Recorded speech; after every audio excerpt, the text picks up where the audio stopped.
In this video, I'm going to discuss the phenomenon of language, which I regard as one of the most fascinating phenomena that exists in the universe. It is an utterly bizarre fact that I can make these sounds with my mouth and it somehow produces meaning in your mind. And so in this video, I'm gonna just pretty much say everything that I find fascinating about language and everything that I've observed about language. Now, just to be clear, I'm not claiming to be the first person to make these observations about language. These are just things which I've observed independently, but it's very likely that linguists have already describe these phenomena and given specific labels to them. And on that, I don't necessarily know the official labels for some of these phenomena that I'm saying, because again, I'm not a linguist. I'm very interested in linguistics, but it's not my field of expertise. And so I might be describing things which you know by other words, but are basically the same thing. So this isn't going to be a full breakdown of every important feature of language, just the ones that I find the most interesting, which convey the fact that language is it's just such a mind-blowing phenomenon. Now, I think a natural starting point is the fact that language is a form of communication. That appears to be the main function of language, which itself is very fascinating, that I can transfer information from my mind to your mind just by kind of squawking and making these weird sounds. And it somehow produces meaning in your mind. And you can also, look at these words on the screen, and that also produces meaning. And it's a very automatic process. It's you don't have to strain, you don't have to consciously piece together what I'm saying. It just automatically happens in your mind that these words make sense. Whereas if I just say random gibberish, it doesn't produce that same phenomenon. Your mind doesn't understand that at all. And so it's pretty remarkable that it's possible to string together certain words in certain combinations, and that automatically produces meanings. And this all works because we're all in agreement that these sounds correspond to these meanings. As English speakers, and again, it's not as though we all came together at a conference or something to agree on the meanings of words, but roughly, generally, as we use language, we all unconsciously agree that these sounds correspond to these meanings, which can actually lead to, I'll talk about this a little bit later, but it can lead to miscommunication when we're not exactly in agreement about what certain words mean. For example, the word that I always use it as an example of this, which my viewers might be familiar with, is the word consciousness. And what I mean by consciousness is usually not what other people mean, and so I have to specify what I'm referring to whenever I use that word. But in general, the fact that language works is dependent upon the fact that we're all in agreement that these sounds correspond to specific meanings. Now, language is an emergent phenomenon. And in fact, I would regard it as almost like a hyper-emergent phenomenon, which is one of the reasons why it's so versatile, why it's so fascinating, why it's so perplexing in a lot of ways. Now, I'm going to make the claim that language, so there's multiple ways in which language is emergent, and I'm going to go through those, but language is emergent. What I mean by emergent and emergence in general is that it arises from smaller units. So, for example, the human mind is itself an emergent phenomenon. Because you take a lot of neurons, you wire them in really specific ways, and then you get consciousness, you get a human mind. In a very similar way, if you take multiple human minds, so that's your unit, you get something like language. And language exists in multiple human minds because the meaning of words exists in a distributed network of many human minds. It's actually a good question. Where is the meaning of words contained? How is it possible for words to have meaning, and where is the meaning? The meaning of words is actually distributed amongst everybody who speaks that language.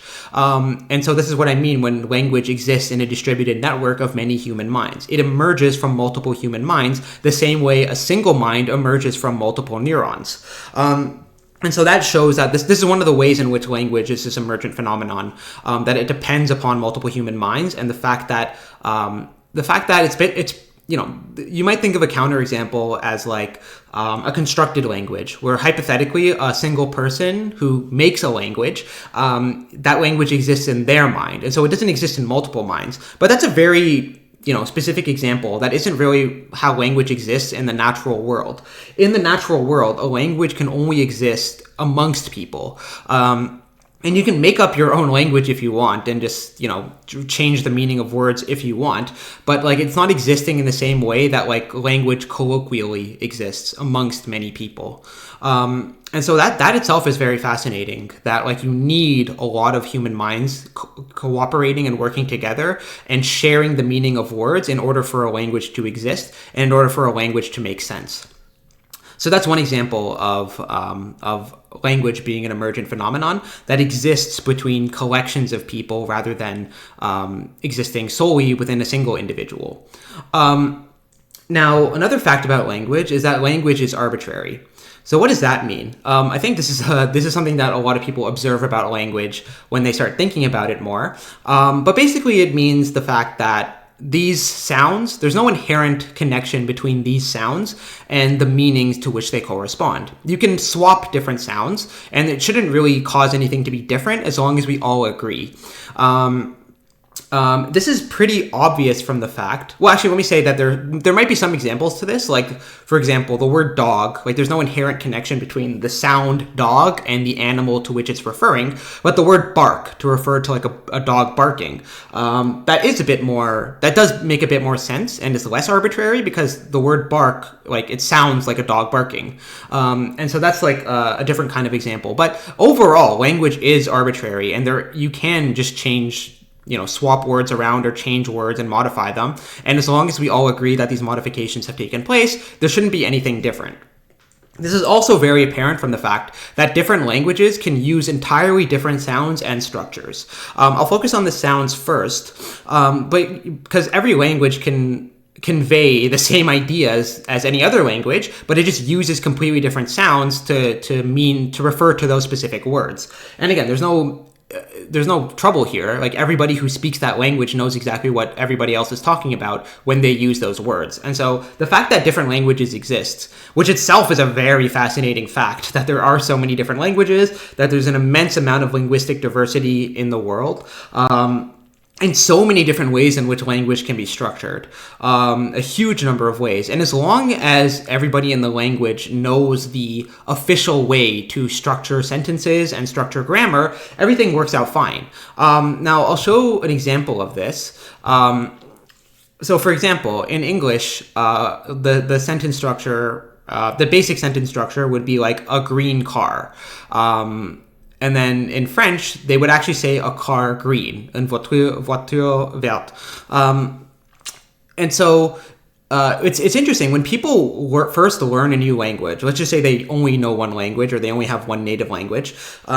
They may encounter something like this, like a car green in French, and think, well, that's weird. Like, doesn't it make more sense for it to be a green car? And the answer is no. Like, it doesn't actually make more sense. It's completely arbitrary. You can choose the word order, and as long as that's the consistent word order within that language, it'll work perfectly fine. And you just have to kind of get used to it.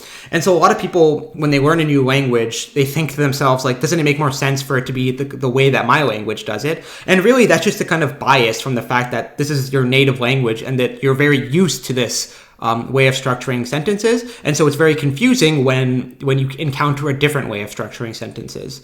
But again, there is no inherent difference. And another good example is, like, in English, we would say 2 weeks ago, but in German, they would say something like ago 2 weeks, vor 2 Wochen. And again, like, you might think that sounds weird. Ago 2 weeks, doesn't it make more sense for it to be 2 weeks ago? But the answer is the same. It's like, it's completely arbitrary. We're used to, in English, it being 2 weeks ago, but hypothetically, you could switch it to ago 2 weeks, and over time, if we adjust to that, that'll become the norm, and it doesn't really make a difference. It means the exact same thing. And so hopefully this conveys the idea of arbitrariness. And I also like to say that learning a new language is an exercise in true open-mindedness. Now, you think of, like, open-mindedness as, like, the ability to listen to new information without, listen to new information and receive that information without imposing your already preformed beliefs onto that information, so that you can actually absorb it rather than reject it. And even if the information contradicts what you already know, you still learn to accept it or integrate it, or at least listen to it. And that's what we consider open-mindedness. But learning a new language requires a different kind of open-mindedness, because it's not just an open-mindedness to new information, it's an open-mindedness to undoing and dismantling the very way in which you structure your thoughts. So you have to like completely alter the way in which your thoughts are normally constructed in order to absorb a new language and learn it. And so when you encounter something like a car green, like that feels weird, that feels unusual, and it feels like it doesn't make sense. But you have to get used to the fact that this is completely consistent within that language, and then you have to kind of alter the way that you think and the way that you would normally structure sentences in order to be able to speak this language. And so it requires a whole different type of open-mindedness, which I find is very fascinating. And I do recall having to be very open to like different ways of thinking and different ways of speaking in order to learn in order to learn German or Spanish. Another fact about language is that language is highly context sensitive. And this is a very interesting fact. Because the meaning of a word depends on the other words in a sentence. And I'll get into an example of that shortly. And again, this is another type of emergence, an interesting type of emergence, which I'll explain in more detail. But it basically depends on the fact that words give rise to sentences. So sentences are emergent from words. So words are like the smaller unit and sentences are the bigger unit. But sentences themselves can alter the meaning of words, which is a form of downward causation. And I'll get into that, like I said, in a second. But basically, anytime we talk, we create this closed off context which establishes the relevant information. So this presentation is about language, and I said that at the start. And you can imagine just like skipping to this part of the video without that additional context, and this would be kind of random. Like you wouldn't know exactly what I'm talking about. Like, is this presentation specifically about context sensitivity? No, you know that it's about language in general, and so that additional context is informing how you understand what I'm saying right now.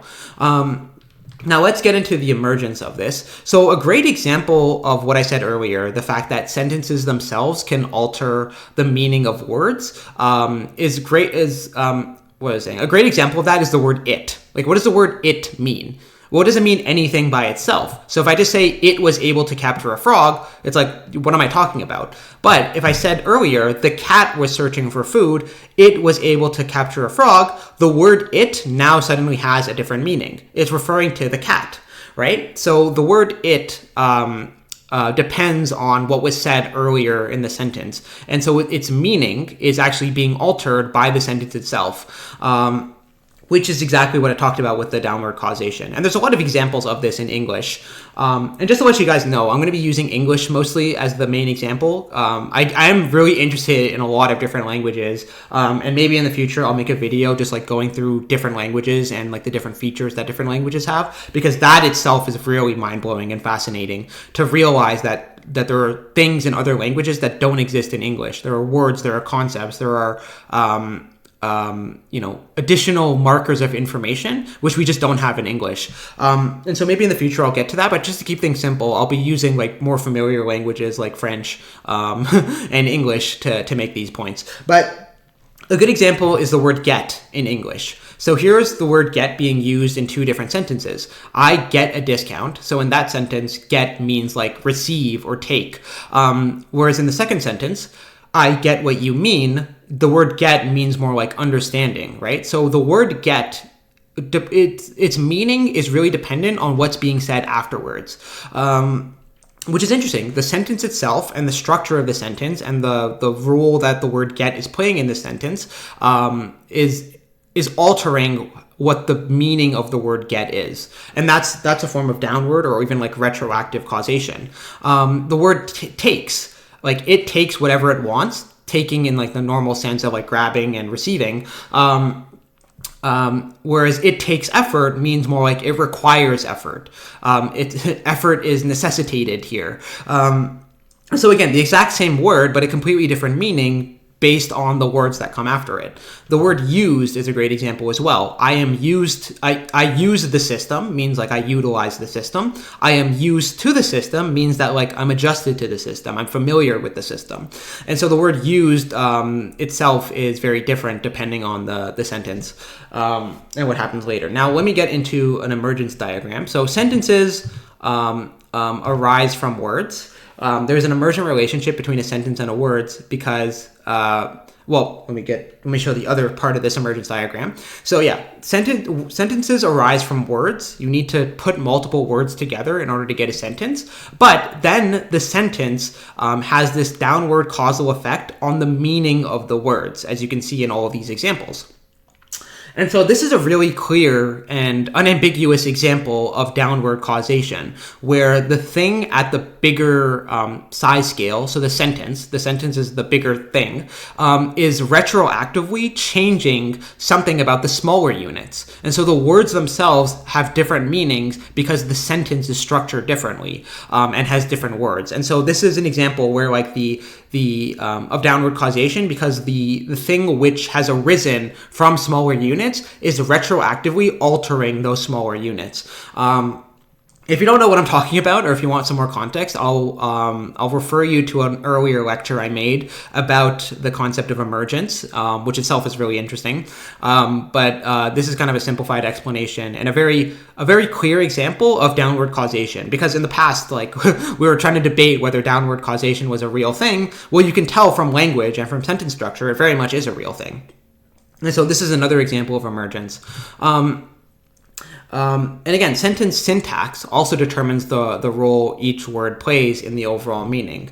If I say like brains have neurons, we know that we're talking about brains possessing neurons. If I say chimpanzees have brains, well, I'm using the word brains in the sentence as well, but it's not the subject. The subject is our chimpanzees, and then we're referring to chimpanzees having brains. And so what the word is doing depends on the word order. And so again, like it's the structure of the sentence itself, which is changing the meaning of the words. What I think is also really fascinating and kind of harder to understand, but I did allude to it earlier, is that the context of a paragraph or a book or even this presentation or like a speech or something becomes subconscious, but still influences the meaning. So I have this long paragraph from Dune, which I've referred to in past videos, and like it's kind of the same thing, right? Excuse me. Like it starts by saying greatness is a transitory experience. And then it says it is never consistent. So it right there refers to greatness, right? And it's not like you're conscious directly of the fact that this paragraph is about greatness, but you kind of like hold it in your subconscious. Excuse me. You hold it in your subconscious when you're understanding the rest of the paragraph. And so this is what I mean when I say that, like, whenever a paragraph starts, it creates this closed off context in which you understand things. And even though some of the information from that context is entering your unconscious mind, it's still present enough to be influencing the way you're understanding the rest of the sentence. So very cool. And this is exactly what I mean when I say language is context sensitive. And even some languages are more context sensitive than other languages, to the degree that like it's actually it's really weird or really hard to understand what someone is saying without the necessary context. Now I want to talk about another form of emergence, which is the emergence of meaning. Now we already talked about the fact that meaning is contained in a distributed network of different human minds, but I want to talk about the emergence of meaning from sounds. So the fact, again, language is all about meaningful sounds, and these sounds are, in contrast to blah, blah, blah, blah, blah, blah, these sounds in particular are somehow meaningful. And the smallest unit of sounds are called phonemes. So these are just like raw sounds without any particular meaning. So like and n. And we can ride the emergence train up to see that that phonemes give rise to morphemes. Morphemes are like the smallest unit of meaning in a word. So like the word which will appear in, for example, a word like unfair, is like the smallest part of the word unfair that has some kind of meaning. It refers to like not, right? Like it's a negator. It refers to the opposite of what the word is. So So we see how meaningless phonemes give rise to meaningful morphemes, which can then be put together to create entire words. And so something that was meaningless has given rise to something that's full of meaning. And sticking with the idea of phonemes, like again, phonemes are just all of the sounds which a language uses to make its morphemes. And languages can have a wide variety of different phonemes, and like a lot of different sounds. As long as you can make them, with your mouth. Are totally valid phonemes. So, for example, like when I was learning German, like I had this realization that like the sound like itself in English, like that it just sounds like you're choking, but in a different language, like for example Arabic or Hebrew or German, is a totally valid phoneme. Like, and so the word Sprache or machen, like when I realized that sound was itself a phoneme in the language, and at that time I actually was aware of the concept of phonemes, and so that itself made this easier. That it made it really easy to start pronouncing those words, because I realized that it just requires a different kind of sound, one that doesn't exist in English. And there's a lot of examples of these. You might have heard from African languages like clicks, like. And that might sound weird to non-African or there's a lot of African languages that use this sound, but that might sound weird to people who don't use one of those click languages. But why not, right? Like, why, if you can make that sound with your mouth, like, why can't that be a phoneme in your language? And other languages, like for example Arabic, it has like these specific phonemes that are really unfamiliar.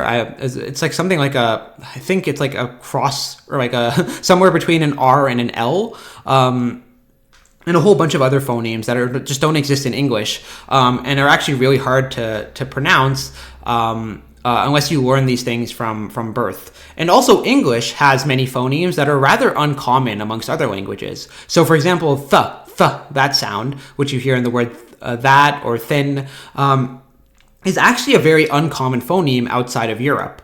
And so a lot of learners of English struggle with that sound, because it's not very intuitive how you would make that sound. Like in this case, you would have to like press your two front teeth against your tongue and then let go, and so like they have to be taught how to make that sound, because they haven't learned from birth that that's like a typical sound that exists in other languages. So very fascinating stuff. And now this is actually reminding me of sign languages, and I should probably do some thinking about sign languages. I haven't actually looked into that too much, but maybe there's something like fascinating there and something revelatory there. But this presentation isn't going to mention sign language. That's just a future note for myself. Now, language isn't just a spoken phenomenon, but also a written phenomenon, which is a very, very unintuitive and interesting fact, and an amazing development in history, that we went from just making these sounds to realizing that we can actually create symbols to represent these sounds and to represent these words. And that itself gives rise to a whole bunch of different phenomena. Well, I'll mention some of those in a second. And it appears that when we think about emergence, it appears that writing emerges from speaking.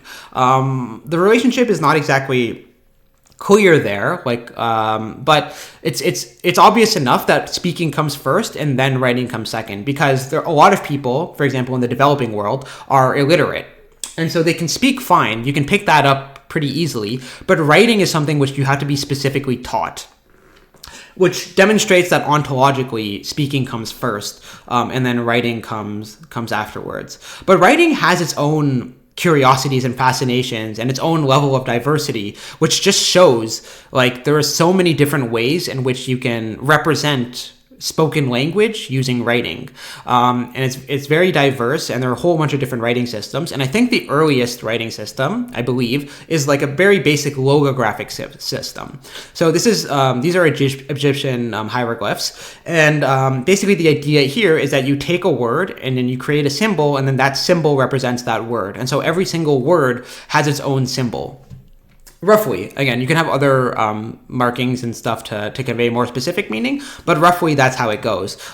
Chinese and Japanese both have logographic systems where you have to like memorize thousands of different characters to represent those individual words, which is crazy to me. And it's remarkable the fact that that writers in those languages actually take the time to memorize that many individual symbols. And it just shows how remarkable the human mind is to actually hold on to that much information. But at some point in history, we also got the idea, the very ingenious idea, to just represent the sounds themselves. So instead of creating a different symbol for every single word, just create a different symbol for every single sound, and then we can use these letters in different combinations to represent every word, which uses those sounds. So a very ingenious system, because now you only have to memorize, in the case of English, 26 letters. And you take those 26 letters and you arrange them in different ways to represent the sounds which those words correspond to. And then that way you only need a few symbols and you just have to arrange them differently. And there are a lot of different examples of this concept. Everybody who's listening to this is probably familiar with alphabets. The idea here is that we have different symbols for consonants and vowels. And so consonants and symbols and vowels have their own symbols. Again, if you're familiar with this, there's nothing unusual here. But then when we have something like a syllabary, and I'm actually not sure what the syllabary is. I think it's either hiragana or katakana, probably hiragana, if my memory serves correctly, which is a Japanese script. Which I'll because you might have just heard me say that Japanese is logographic, and I'll explain that in a second. But yeah, so what we have here in a syllabary is that every vowel consonant combination has its own symbol. So you don't have a separate symbol for vowels and consonants. Instead, you take that unit and give it its own symbol. So these individual letters here, they represent the exact same sounds that you see in English. So ka, ki, ku, ke, ko. But you don't have like a different thing for the vowels. You just have an entire letter for the vowel consonant combination. And in Abugida, actually, hold on, let me explain the whole Japanese thing. So in Japanese, there's actually 3 written scripts. There's kanji, hiragana, and katakana.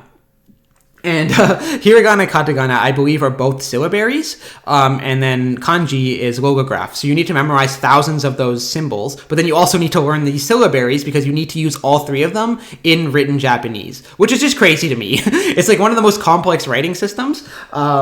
And it's crazy to me that so many people do it, but it's also just, it's kind of beautiful, like how traditional it is, and how they've held on to that tradition. Even though it's like not particularly efficient, there is something very fascinating about the fact that they're holding on to this older system, which used to exist, and preserving their traditions in that way.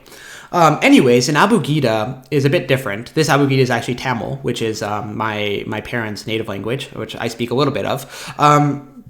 And in this system, instead of having a different letter for a vowel, you just mark the consonant in a different way. So again, all of these symbols make the same sounds as above, but instead of giving the vowel its own letter and then putting the letter somewhere, you just mark the consonant itself in a different way to indicate which vowel is being goes along with that consonant. So again, a very different way of doing it. There are other writing systems as well, like abjads, which I'm not exactly remembering what abjads are, but it's like a different thing involving consonants and vowels. And then we have, I might as well mention this because it's amongst linguists, this is actually a very interesting thing.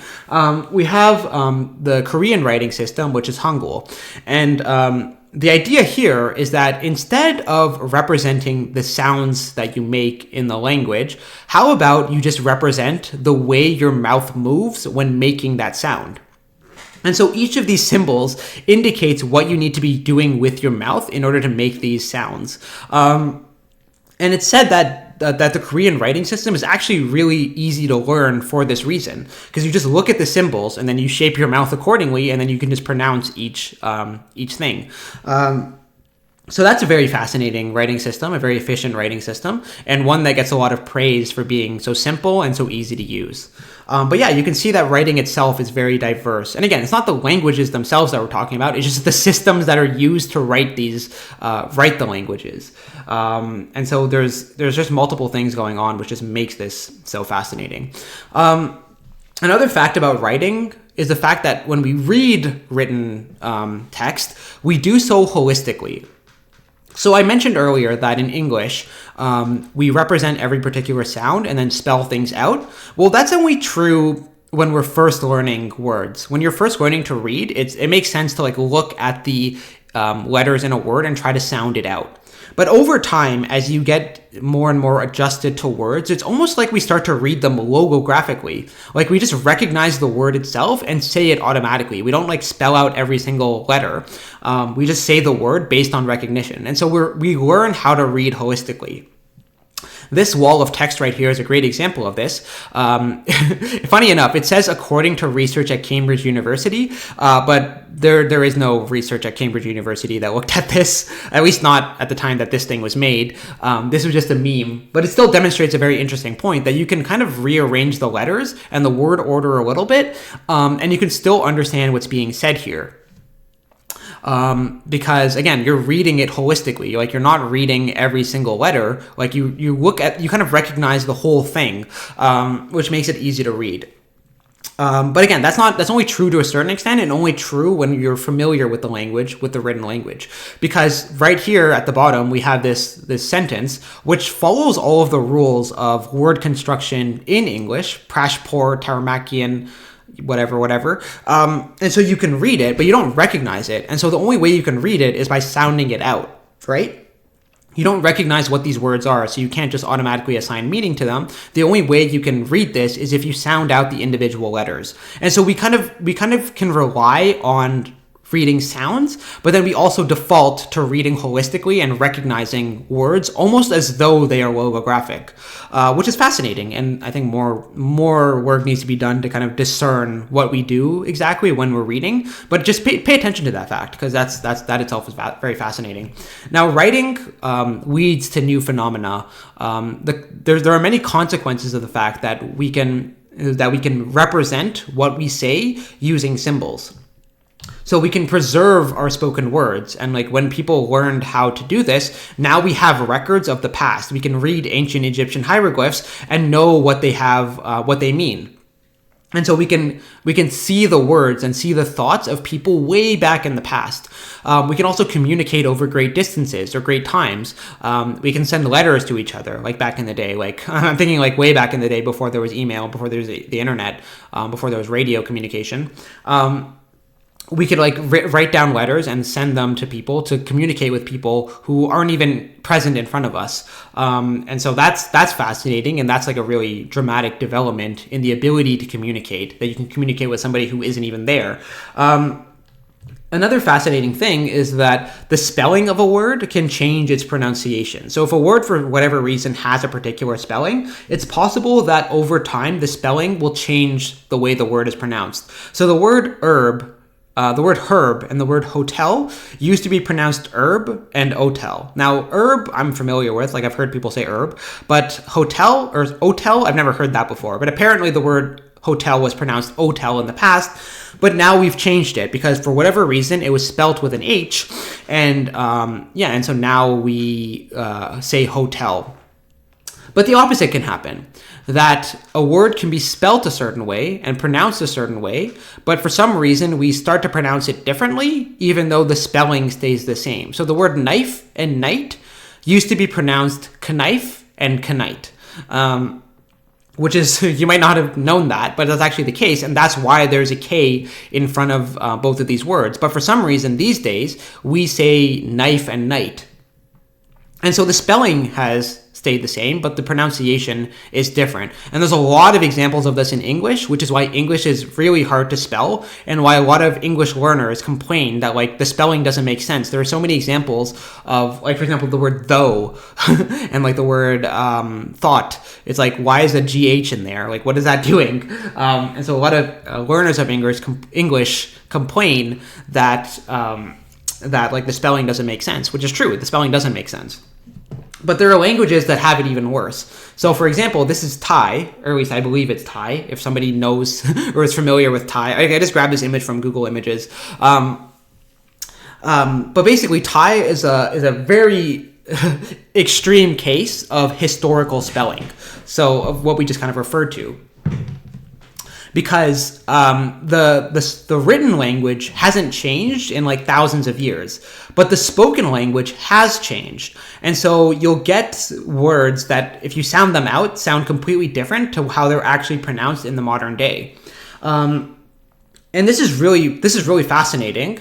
It makes Thai really hard to spell because, like, imagine you're at a Thai spelling bee and then someone says, pronounce this word, and then like, the only way you can spell it is if you just happen to remember how that word looks. There's no way you can sound it out to get the appropriate spelling, at least to a certain extent. But this is interesting because, in theory, what this enables is that if you were a Thai person and you went into a Thai temple that was like thousands of years old, you could look at the words and you would know exactly what your ancestors were saying because the spelling hasn't changed. The words would be exactly the same as they were written down. So you can understand the writing from ancient times, which is really cool that you can have that connection with your ancestors. But if you were to go back in time as a modern Thai person and talk to Thai people thousands of years ago, you would not be able to understand each other speaking.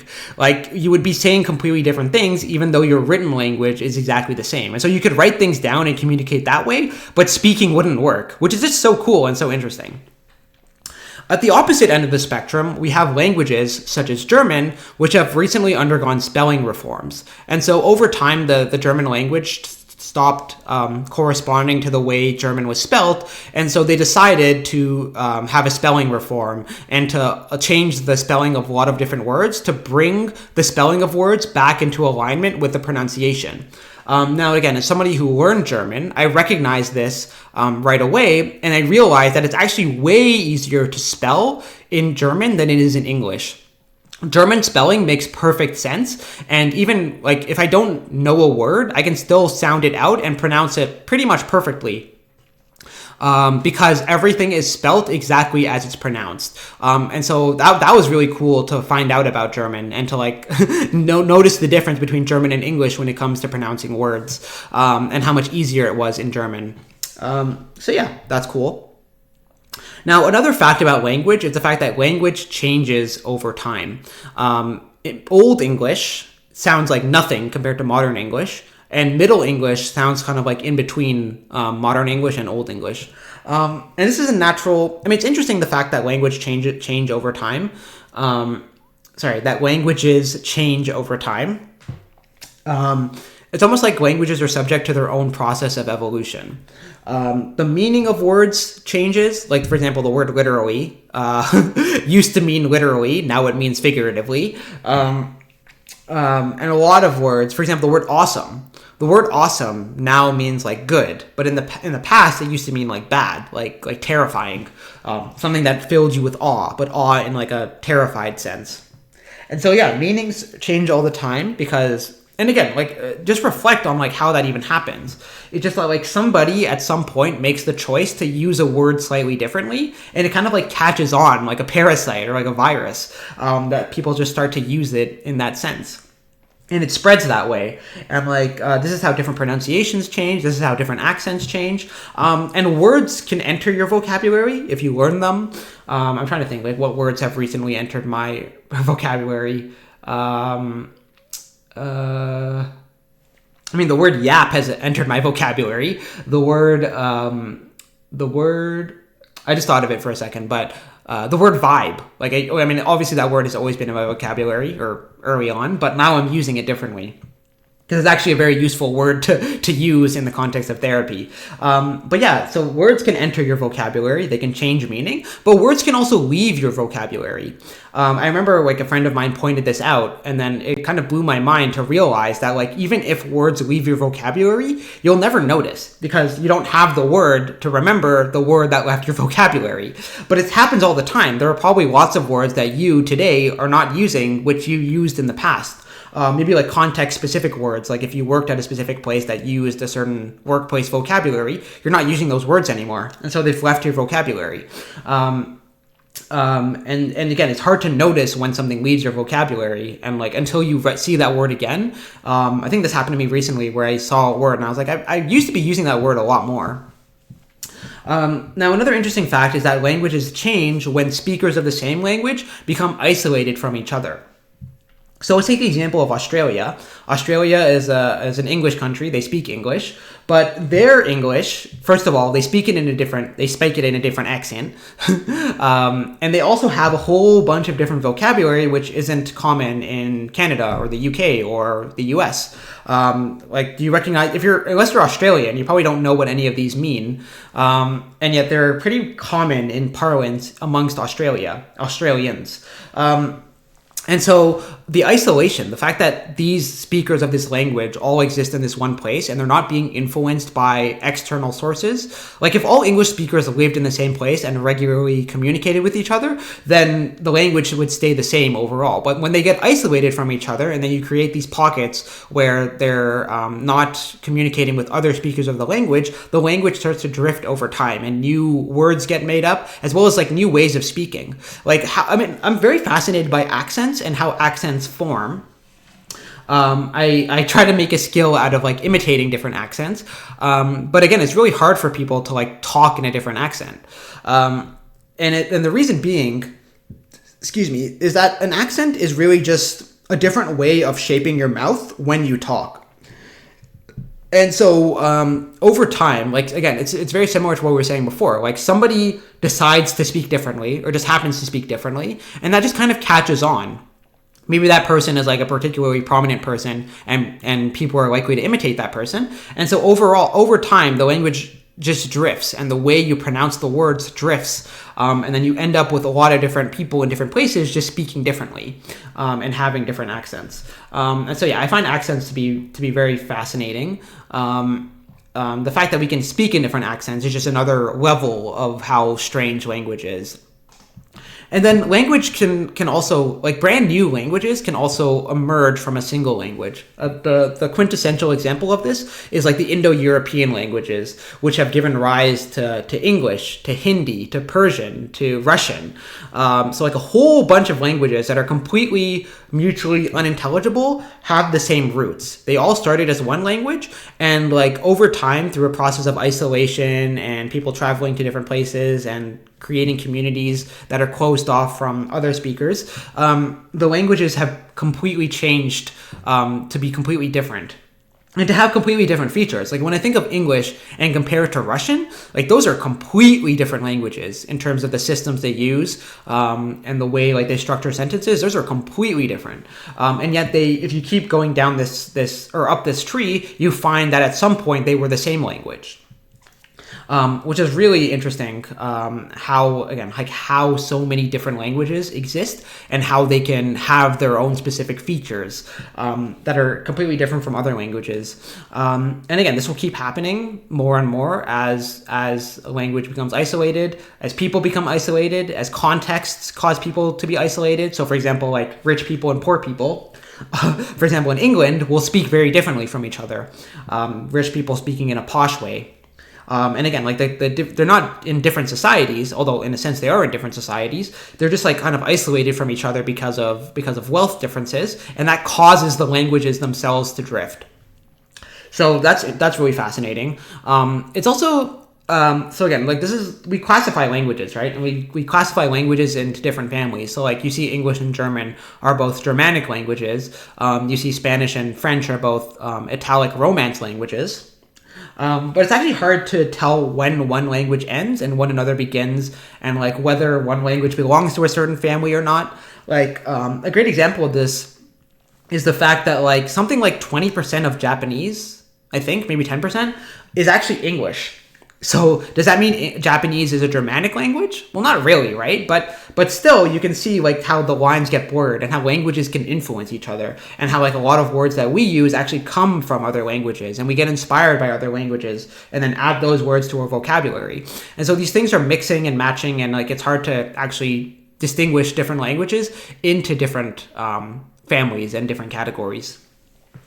So now I'm going to talk about the developmental facts about language. This is where I don't know as much, but I do have some ideas and some insight into this. And you might think that, like, I mean, try to think about it. How did you acquire language? I remember being really young, maybe like 6 or 7 years old. No, probably earlier, probably like 4 or 5 years old. And I remember being like astonished at the fact that I was learning to speak, that it was just like happening. And I was like, wait, how am I even speaking right now? Like, how do I even know what these words mean? And I noticed, like, I was conscious of the fact that I was acquiring language. And so how do we acquire language? You might think that, like, it's a matter of, like, people pointing to objects and then saying the word, and then you learn, oh, okay, that object means that word. And I think that does play a role. That does come into that does help a person acquire language or a child acquire language. But I actually think a more significant fact and because again, there's a good question. We acquire language so seamlessly. Like, very little effort is required in order for us to acquire language. Whereas in order for us to learn math, I mean, we do have some basic math skills, some archetypal math skills, you could say. But to, like, learn math is, like, requires very rigorous attention and a lot of like focus, right? Whereas acquiring a language, acquiring the ability to speak it, just kind of happens. So how is that possible? And my guess, and again, this is corroborated by, again, this isn't fully settled, but this is corroborated by some linguists, is that it's all about imitation. The way we learn a language is just by hearing sounds and then imitating what other people do. We see other people talking in certain contexts, and we pick up on what they mean based on the context, obviously, but also just based on, like, the way they're saying it, the things that they could be referring to, and we imitate them. So we see them, we do what they're doing, we make the same sounds that they make, and this kind of speeds up the process of us acquiring language, and the language enters our mind a lot more seamlessly as a consequence.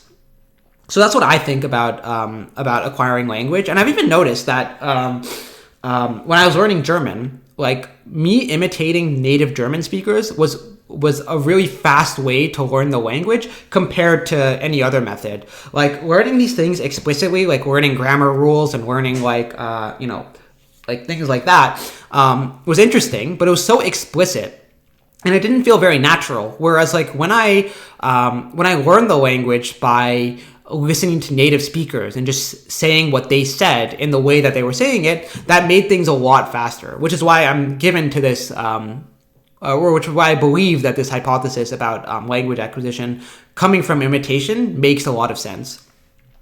Moving on, we can also talk about the nonverbal aspects of language. Like, language, depends on words, depends on the sounds that we're making, but there's also a lot about communication, which is nonverbal. So, for example, your facial expressions can convey emotion, can convey tone, can convey how serious something is. The level of eye contact can kind of establish, who you are in that interaction. Are you the dominant person? Are you the more submissive person? Your tone of voice also conveys a lot of information. Like, are you talking about something sad? Are you talking about something serious? Something joyful? Whether you're loud or not also is conveying information. Your body language, that's a big one as well. And something that we pay a lot of unconscious attention to, because it really does convey things. And we often use our bodies as, like, metaphors for what we're saying. And it gives us a lot more information to work with when somebody's using body language versus when they're just kind of standing still and not using their hands or their gestures. Clothing is also another aspect of nonverbal communication, which I'm not going to get into too much. And also the environment itself can kind of influence how you kind of interpret what somebody's communicating. Now, another fact about language is that language is generative. This is basically the idea that we can, like, continue to string together sentences and concept to be able to say, like, an infinite number of things. And so it's highly generative. It's not like there's a limit to what we can say with language. We can just keep adding on and keep describing. And, like, we can talk about anything. We can talk about the past. We can talk about the future, the hypothetical future. We can point to a time in the past when we refer to the future. This is known as aspect. So you're probably familiar with these tenses. Like, the cat steals my socks, that's present. The cat stole my socks, that's past. And then the cat will steal my socks, that's the future. And notice how in English we don't actually have a future tense because we have to say the word will to convey the future. So I guess that's like a tense, but it's not the same as like stole, where the word itself is different. But then we have aspect. So for example, the cat has been stealing my socks. Again, that refers to something in the present, but also something that's been occurring for a long time. So in the present, this particular thing has been happening since the past. The cat had stolen my socks. It's kind of like you're placing yourself in a different time relative to the event itself. The cat had stolen my socks. That's what we're talking about, but then there's some auxiliary fact on top of that. So the cat had stolen my socks, but then I found them or something like that. The cat will be stealing my socks. So it will be happening. There will be a point in the future where this is taking place in the present. So very cool. Tense itself is a very cool thing, which I'd like to break down in more detail. But again, I'm not a linguist, so there's probably things about this that I'm missing. But there are a lot of videos on YouTube that talk about tense and talk about aspect, which just shows you how generative language actually is. Another thing about language generativity is modifying the same word to mean a lot of different things. I just chose the word decide arbitrarily to show how you can just keep modifying this to get different flavors of the concept of deciding. So decide, decides, deciding, decided. These are different tenses. Decision, that's a noun. Undecidedness, that's a word that's not used so much, but still it's conveying a particular idea, the feeling or the sense of not having made a decision. Undecidedness. Decisiveness, indecision, that's another noun, and again it's referring to a specific thing. Decisively, indecisively, decidedly, undecided, indecisive. So again, the same word is just being modified in so many different ways to mean different things and get kind of different flavors out of it. And again, hopefully you find that as fascinating as I find it. Now, the language isn't just a communicative tool. It's also a psychological phenomenon. And it's influencing our minds. And the fact that we have language in our minds is influencing our psychology in a lot of very subtle and interesting ways. So for example, there's a sense in which language structures and categorizes the information we have in our minds. We can make abstractions of the world, and language basically functions as a kind of map of the world. And it's very important to distinguish between the map and the territory itself. The map is an abstraction, right? It's a tool. So if I refer to the word tree, you know what that means. You know what I'm referring to, but I'm not referring to a specific tree or a particular type of tree. I'm referring to the concept in general. And so language is allowing us to categorize a lot of different things and keep them kind of compartmentalized within our minds. But another fact is that having different words for things causes us to see them differently. And a good example is what's the thing at the end of your shoelace called? If you know what it is, it's more likely that your brain will see that object as distinct from the shoelace itself, whereas previously you might have just viewed the shoelace as a single object entirely. And so when you have different words for things, different words for concepts, for nouns, and for abstract ideas, your brain kind of attends to them differently. They've been carved out of the environment, so to speak, so that you notice them more, or that you notice them as specific things. And having certain words in your vocabulary makes you more attentive to those things when they occur. So, for example, the word Schadenfreude in German, which refers to the pleasure you get when something bad happens, when something bad happens to somebody, somebody presumably you don't like, having that word and having that concept might make you recognize that happening more often.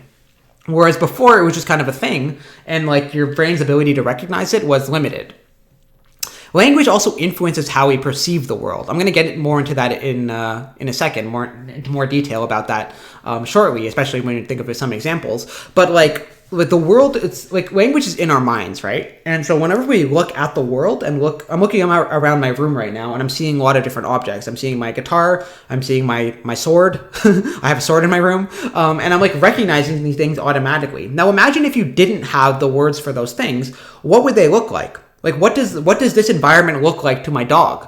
Like, he doesn't have those words. And so does he just see it as like this amorphous mass of objects? Does he see individual objects?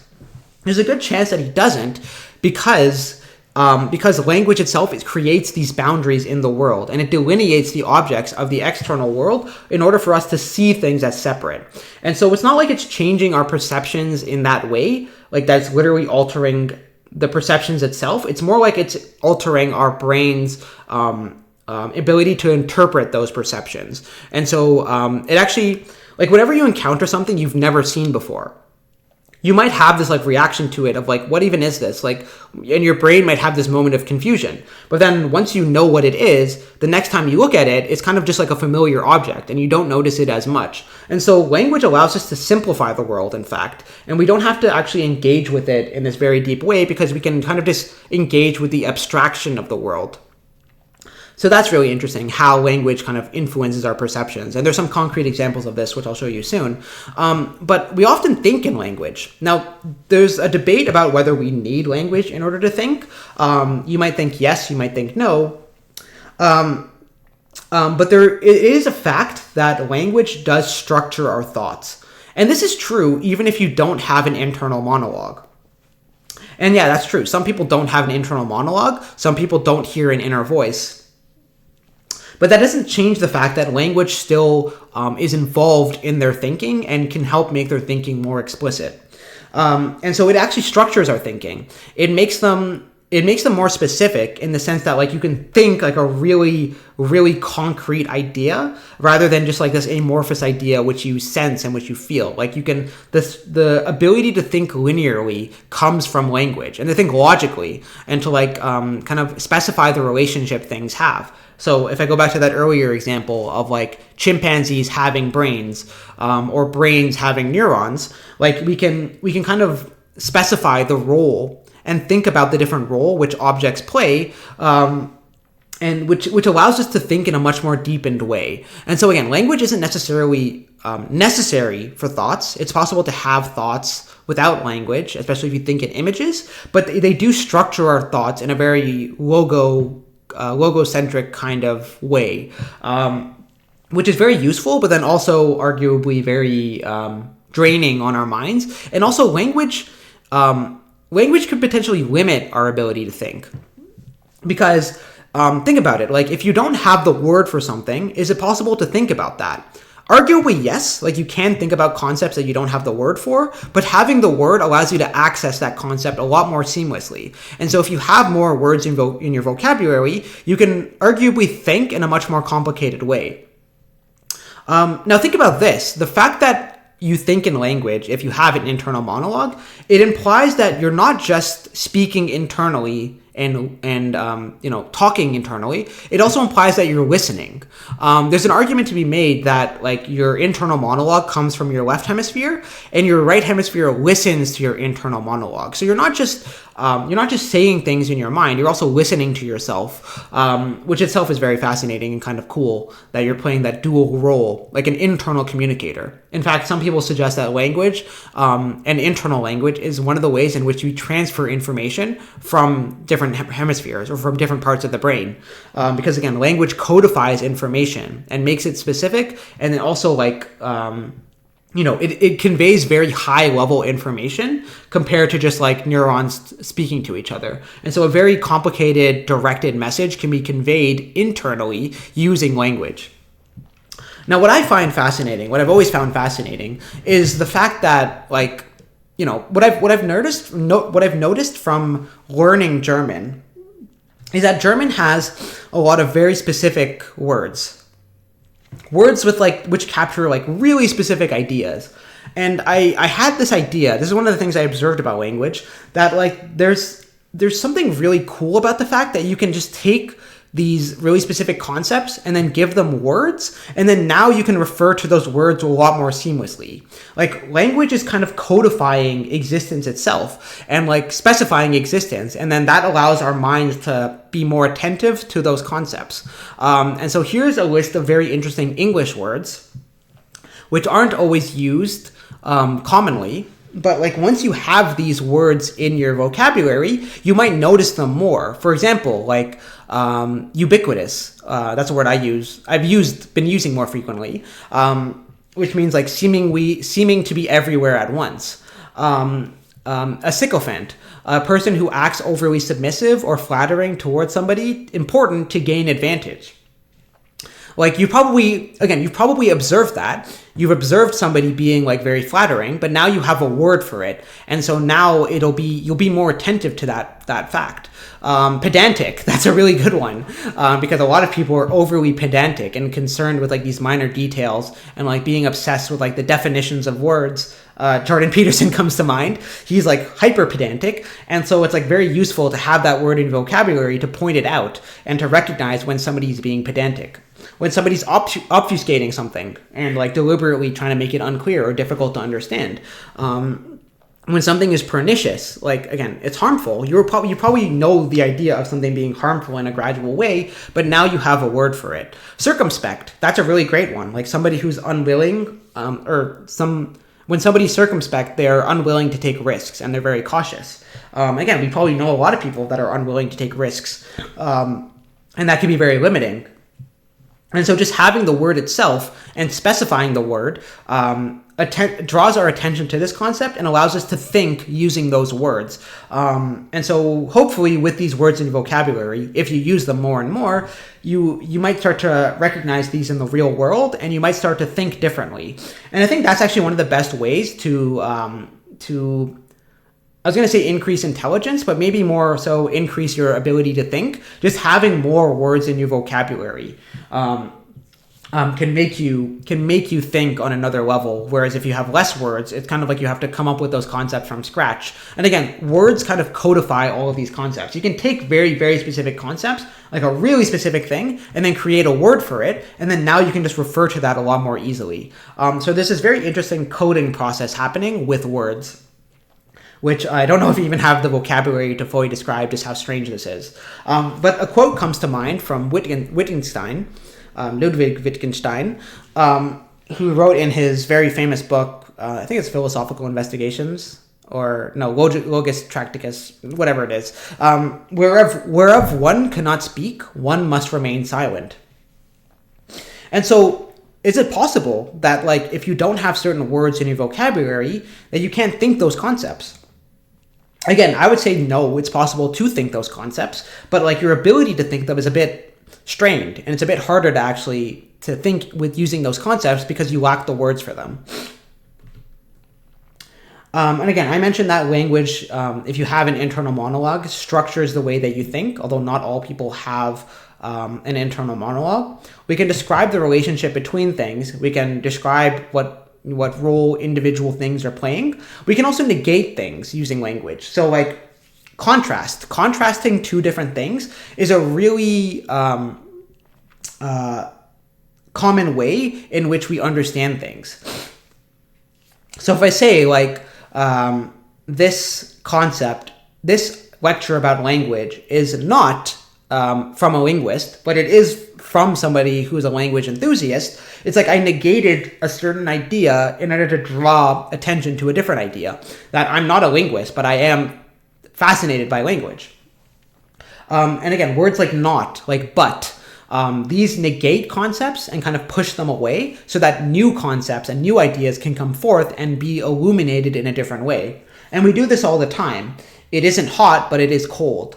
It isn't excuse me, it isn't enjoyable, but it is interesting, right? It's pushing certain ideas away and then contrasting them with other ideas. And language also narrows our focus, right? Like it draws our attention in a really specific way, and it narrows our ability to think. It obviously opens our ability to think in a very complicated way, but then because these thoughts get really specific, it's kind of like this narrowing or selective capacity that language has over our thoughts. And again, I alluded to this earlier, I believe, but like, it's possible that because we slightly understand words in different ways or in different contexts, or like, maybe you grew up learning a certain meaning of a word, and that's actually different from how it's used more commonly in common parlance. This can lead to miscommunication when we don't exactly agree on the meaning of words. But again, to just go back to that fact that the meaning of words is still shared between us all, it still kind of demonstrates that even though language isn't a perfect system, it's a really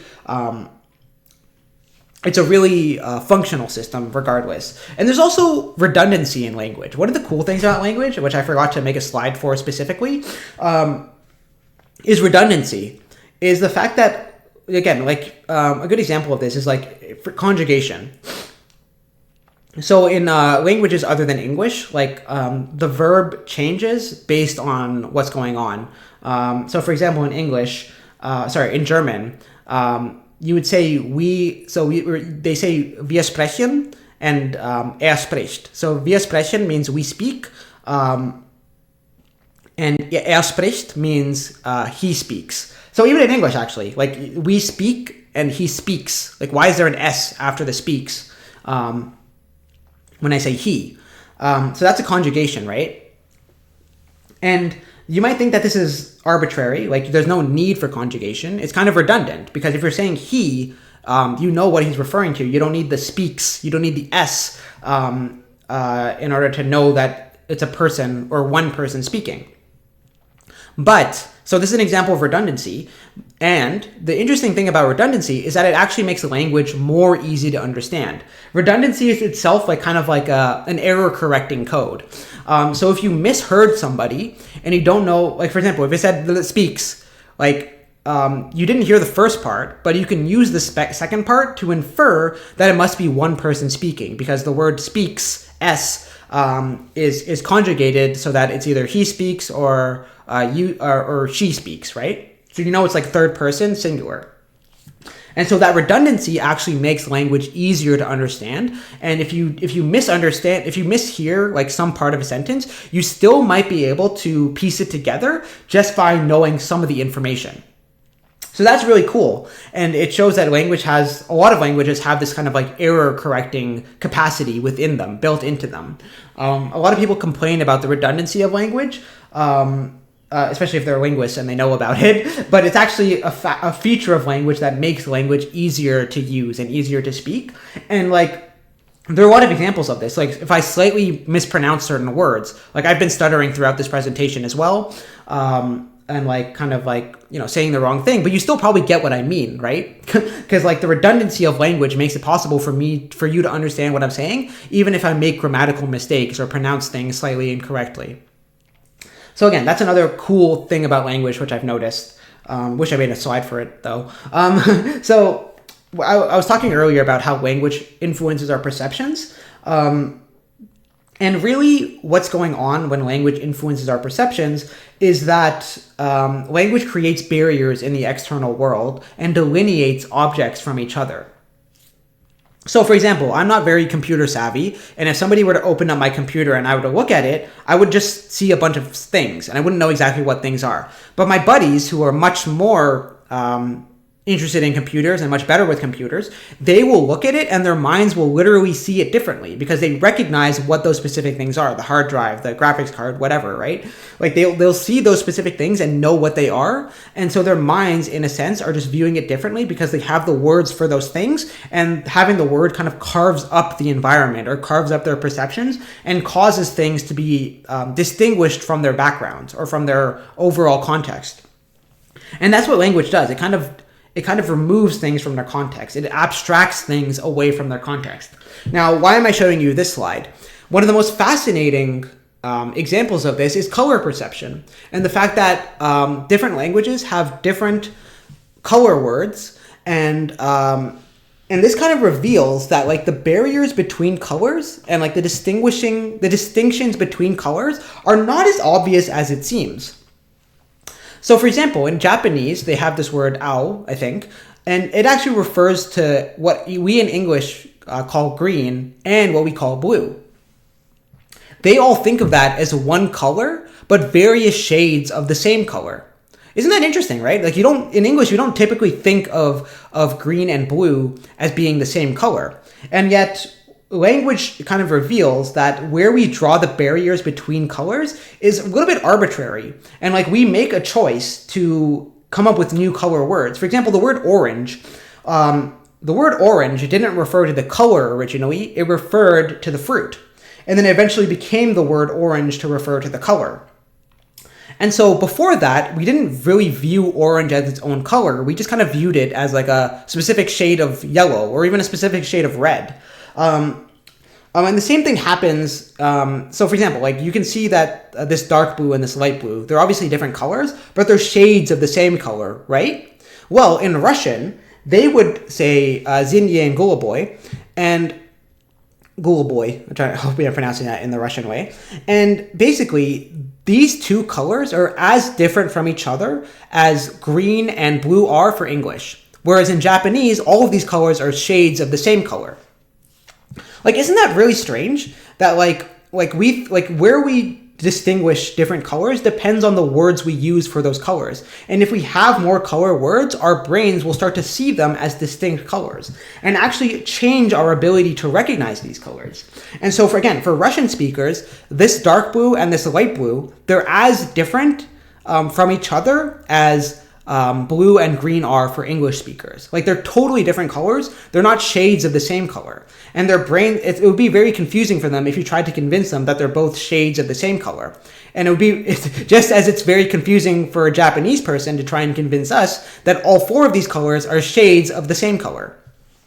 And actually, if you study primitive languages, what you'll find is that the first color words that start to exist are always dark, white, and red, and then eventually green.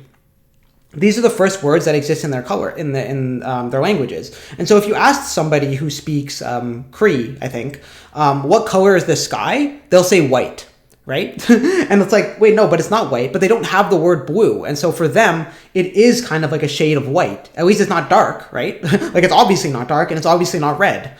And so that's really fascinating. And in fact, my language, or my parents' native language, Tamil, when I ask my uncle, what color is an egg yolk, he'll say red, right?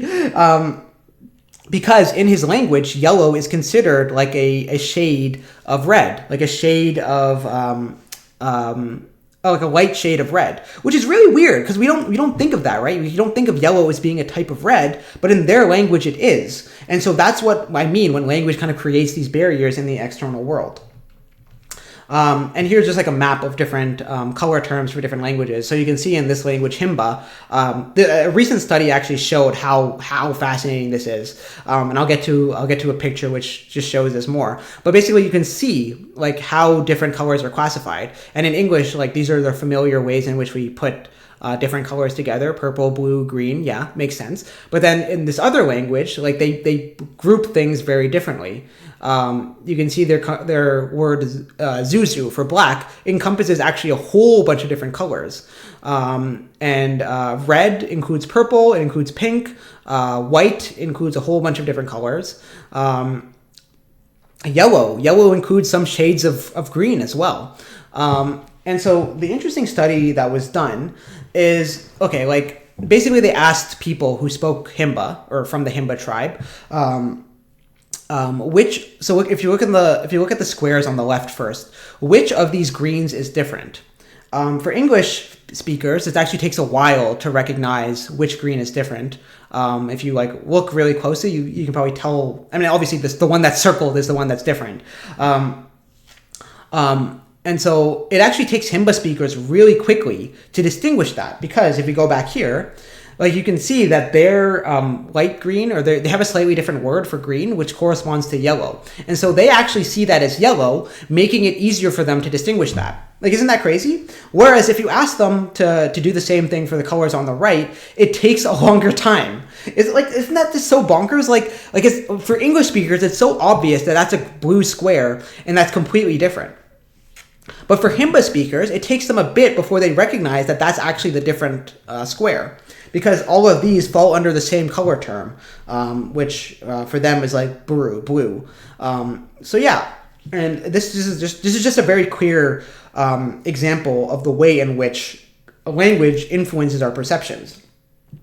Another very concrete, clear example is time perception and how some languages think of time differently. A great example of this is like Spanish compared to English. So we in English, we tend to think of time as like a length, like something you measure with a ruler. And that's actually the metaphor we use to understand time. Whereas in Spanish, they say mucho tiempo, which basically means, like they think of time more as like a quantity, like something you pour out, like an hourglass, that kind of thing.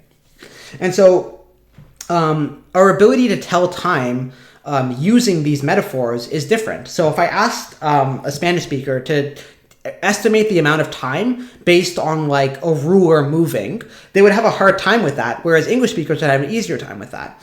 Whereas if you did the opposite, like try to tell time based on an hourglass pouring out sand, Spanish speakers are much better at that, because again, the metaphor they use to understand time is more like something being poured, more like a quantity. Okay, and then the last thing I wanted to talk about is metaphor. Now, I've already made several videos about metaphor in the context of consciousness, and so I'll make a separate video just about metaphor in the future. In fact, I'm being inspired now to make videos about each of these things independently. Maybe I'll turn into a linguistics channel. But metaphor is a really fascinating fact about language, which brings us closer to how it's even possible to understand language. Excuse me. I'm burping a lot. Metaphors start to explain how it's possible for language to make sense. So, for example, if I say the word a concrete example, I'm using the word concrete as a metaphor, right? Like it's the idea of concrete is something solid, right? It's like concrete is like this very solid, this very heavy thing, and so I'm saying a concrete example to kind of convey the idea of like a specific, very unambiguous example. And so the word concrete is being used in a metaphor, even though I'm not actually referring to concrete in a literal sense. And so I can use different words from specific contexts and place them in different contexts, and they still make sense. And this is actually very apparent when you look at the etymologies of a lot of different words. So the word metaphor itself, what is the etymology of metaphor? The word metaphor in, I think, Greek originally means carry over, to carry something over. Okay, that kind of makes sense, right? Like a metaphor does carry over meaning. And so it makes sense that the word metaphor is being used in a completely different way from how it was originally used. And there's a lot of examples of abstract ideas which were originally concrete things. If I say, like, a good example is the body. If I say, like, the head of an organization. Well, an organization doesn't literally have a head. So how is it possible that you kind of understood what I just said? It's because I'm using the word head metaphorically. It's like you understand that the word head in this context can't refer to a literal head, and so you interpret it slightly differently. That, like, maybe the head means like the leader, like the most important piece of the organization, so to speak, the thing that controls everything. And so, like, a lot of the connotations you associate with the idea of a head, you apply them in a different context, and it makes sense in that context, even though you don't take it literally. And so, like, I have some sentences here. Etymology reveals the metaphorical roots of every word. The word reveals literally means like removing a veil, right? And yet there's no literal veil that I'm removing. I'm just using the word reveal in a metaphorical sense. And you perfectly understood it. The word roots, metaphorical roots, like a language or, metaphor, words don't literally have roots. Like, they don't have roots the same way trees have roots, and yet I can use the idea of tree roots in a different context, and you still understand what I mean. Like, there's something related, right? There's some connotation which makes sense in the context of tree roots, which also applies here. Like the kind of foundation, right? Like the origins of words when I use the word roots. When I say metaphors form a bridge between concepts and meaning, form a bridge. Like, there's no literal bridge, right? And yet I'm using the idea of bridge to show that there's this connection here. There's a connection between concepts and meanings, and metaphor is involved in that. And so Basically, a metaphor activates certain familiarities in our nervous system and applies them in a brand new context in order to make sense in that context, even though you're not literally using that word. And so understanding could be a matter of obtaining a metaphorical relationship between two things. When you understand all of these words that I'm saying, there might be some kind of metaphorical process happening in the back of your mind, which is connecting these words with particular meanings. And so maybe the meanings themselves are more literal, more like tangible, but then they're being kind of abstracted in this metaphorical sense in order to make sense of them. And so that's probably what's happening in your mind, and that's probably what makes it possible for you to understand things. And so, yeah, hold on, let me just check if there's anything else to say. Yeah, so like understanding itself could be linking information in our mind and forming metaphorical connections between different pieces of information. I'm going to elaborate a lot more of that in the future. Metaphors are one of the reasons why language is so generative, that I can just keep using new metaphors and new abstractions to keep generating different meanings. Metaphor is one of the best ways to produce any kind of understanding. And even just like using typical metaphors, like there's a Zen koan about this Zen master pouring tea into a cup that's overflowing. And he says, if your mind is like this cup, no more tea will go in. How can you receive new tea unless you first empty your cup? As a metaphor for like you need to first empty your mind before you can receive new information. And so yeah, there's a lot of metaphors like this. It's really fascinating how like metaphors that are completely irrelevant or seemingly irrelevant given the context can make a lot of sense in that context when you use the metaphor. So I have a lot more to say about that. I will in the future. Look forward to that. But yeah, I hope you've enjoyed this discussion about some of the features of language. If there's anything I've missed or anything fascinating that you'd like to point out, feel free to do so in the comments. But yeah, hope you enjoyed listening to this, and I will talk to you all in the future. Take care.